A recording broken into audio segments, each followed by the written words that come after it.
Here we are at part 3, which honestly is my favorite part, because now that all the bits and pieces have been put together, we get to really massage things and let this instrument shine.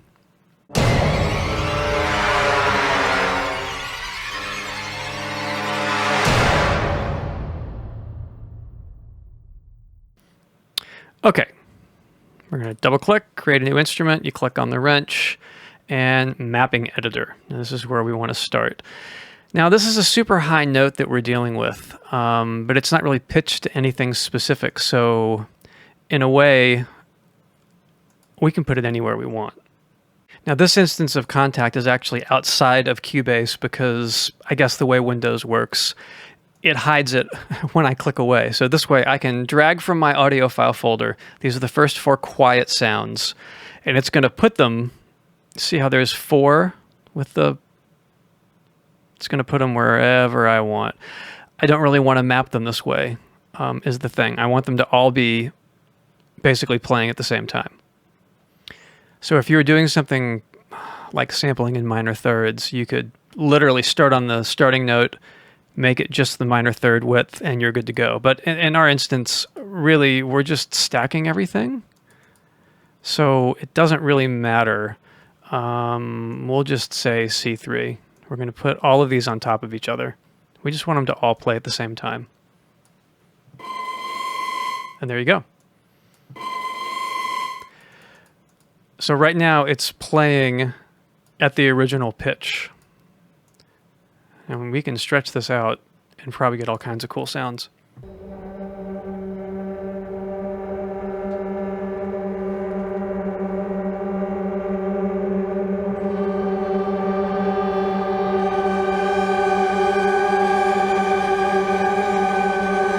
Now, the interesting thing about things like this, when you're just doing a single sample stretched across the whole keyboard, you get the opposite effect of what happened when I was playing a C major scale with my X chugs, where the whole string section was just playing random notes together in a tight cluster.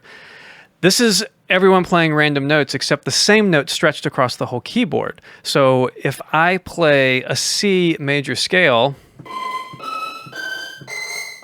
or an arpeggio like that, it literally sounds like C. So in some demented way, you can have a major triad. Come on. Are you kidding me? I mean, stuff like that is just pure gold. Or octaves.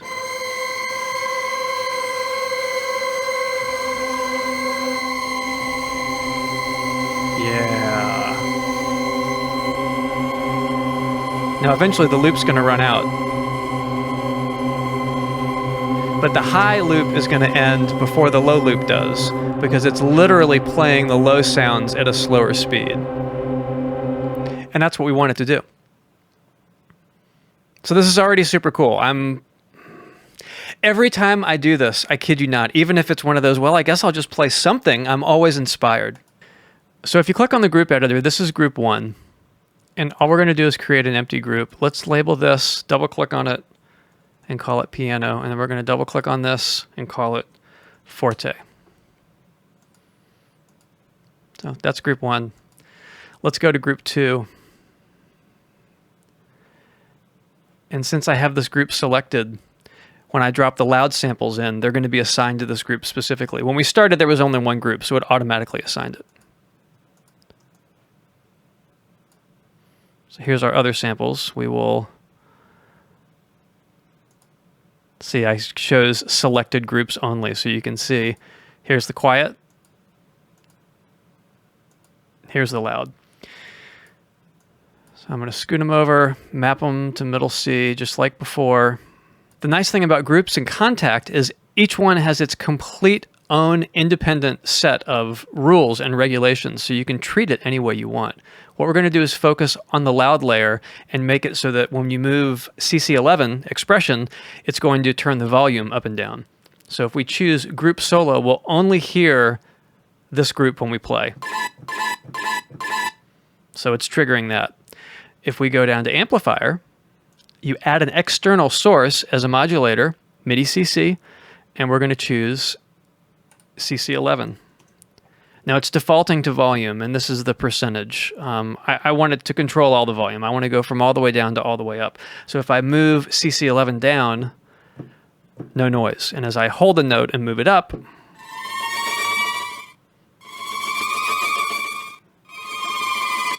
and you can see when I'm playing, the volume knob is being modulated. Now that's the MIDI, kind of MIDI CC7 volume, but in this case we're using CC11 just to control the internal Kontakt volume. Now something else that I like to do is add a filter.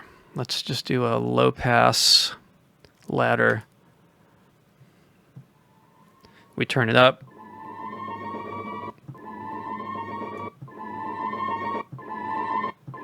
Maybe start right about there. So the idea is when it's really quiet, it's going to be more filtered, and as it gets louder, it's going to open up. Now we already have a quiet sound, but this is just to help them blend together a little bit.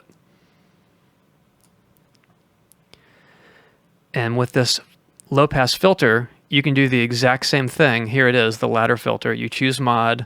I'm going to add a modulator, external source. I'm going to add the exact same MIDI CC that I did for volume. So all the way down, nothing. And as I turn up the fader,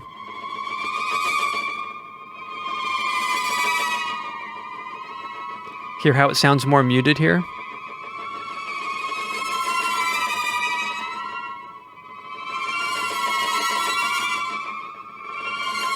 That's going to come in handy when we go back up here and unmute everything so you hear the quiet samples.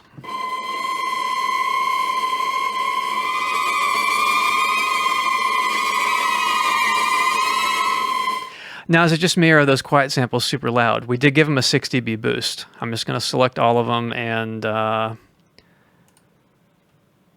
pull them down by 6 dB and see how that feels.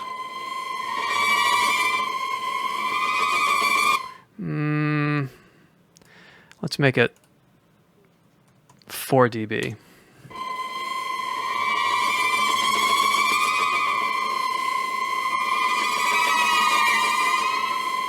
So in the same regard with the quiet samples, maybe you don't want them playing that loud at the very beginning, and you can do the same sort of volume mod, which I'm just going to do a tiny one.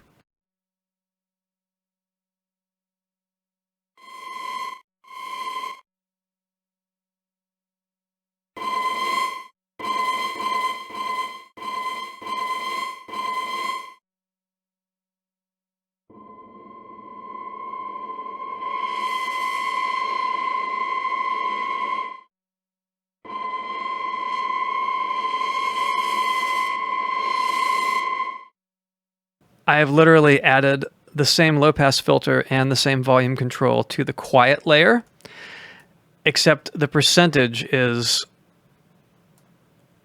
much less. It's only at 56% for volume, so even when CC11 is turned all the way down, there's still volume playing. And my cutoff on the filter is a lot higher, so there's not a whole lot of room for it to go from here to there. I'm moving maybe a 25% of the fader through. But what that gives you and me is a little bit of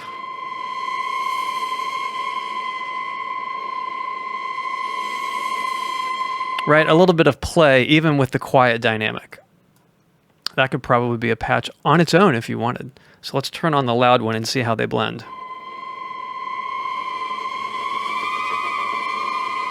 See, the loud's coming in a little soon.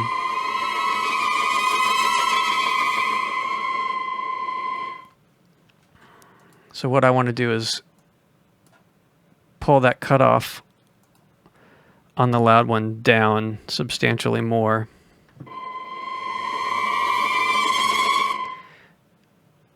And for volume, we're going to do this. This now gives us points where you can double click and create a volume point. And this is literally a graph of the volume for the loud sound. So I know this is fader at 0, this is fader at 127. So if I solo just the loud group, you can see my fader through. So it's not coming in until there. And I want the filter to be pulled back a little bit more.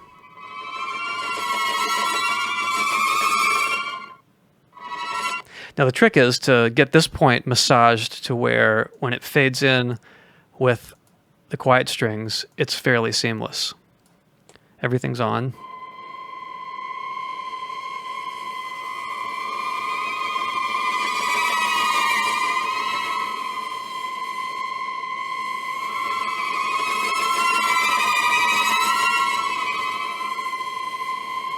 Now, conversely, you can have the quiet strings fade out, and I talked about that. But a lot of times I just leave it. You can turn it on. They can be all the way up, and then maybe at this point, they fade out to nothing.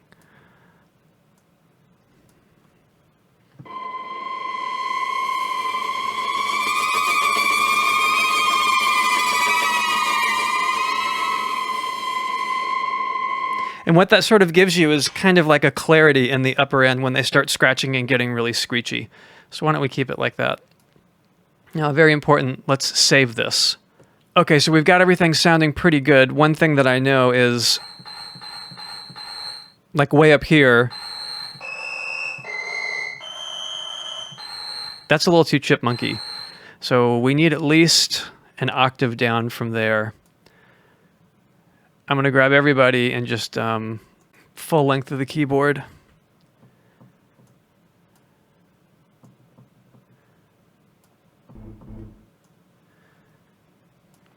Okay, now if you hold down the Command or Windows key or whatever, you can change this, which is your root note.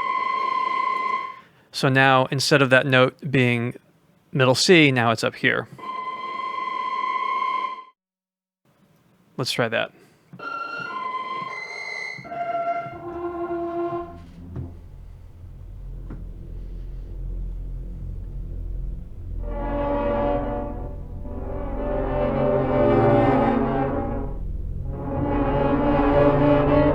So that's pretty cool. That's way down low. That might be usable. That's it for now. See you next time when we wrap this thing up and see how it really sounds.